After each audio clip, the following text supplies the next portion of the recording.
మల్లన్న ఓడిపోతే కేసీఆర్ కుటుంబం సంతోషపడుతుండొచ్చు కానీ ఈ పేద బిడ్డలు ఒక్క బడుగు బలహీన వర్గాల బిడ్డ కింది స్థాయి నుంచి ఒక పేపర్ వేసుకుంటూ ఒక రైల్వే స్టేషన్ లో ఛాయ్ అమ్ముకుంటూ చదువుకొని వచ్చినటువంటి బిడ్డను నేను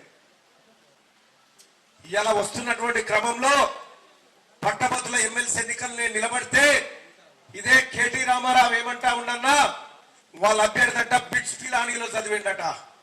బిట్స్ పిలానీలో చదివిండు ఆయన తీన్మార్ మల్లన్న పల్లి బఠానీలు అని చెప్పి చెప్తా ఉన్నాడన్న.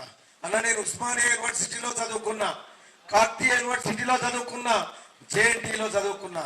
అన్న నాకు ఉస్మానియా యూనివర్సిటీ కన్నతల్లి లాంటిదన్న, వాళ్ళకి పల్లి బఠానీ లాంటిది కావచ్చు. అన్న నా కాకతీయ యూనివర్సిటీ చదువు చెప్పిందన్న, అది నాకు కన్నతల్లి లాంటిదన్న, వాళ్ళకు తమాషా కావచ్చు, పల్లి బఠానీ కావచ్చు.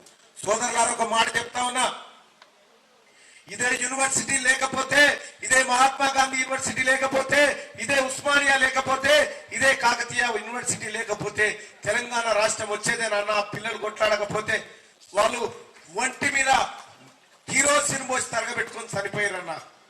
వాళ్ళని అవమానం ఇచ్చే విధంగా ఇలా ఉస్మానియా యూనివర్సిటీలో చదివిన వాళ్ళని, కాకతీయ యూనివర్సిటీలో చదివిన వాళ్ళని, జేఎన్టీలో చదివిన వాళ్ళని, మహాత్మా గాంధీ యూనివర్సిటీలో చదివిన వాళ్ళని పల్లి బఠానీ గాలని కల్వకుంట్ల తారక రామారావు అవమానిస్తా ఉంటే ఈ బిడ్డలు చేసిన త్యాగాలని వాళ్ళకి కనిపిస్తలేవని చెప్పి నేను ఒకసారి మీ అందరు గుర్తు చేయదలుచుకున్న సోదరులారా.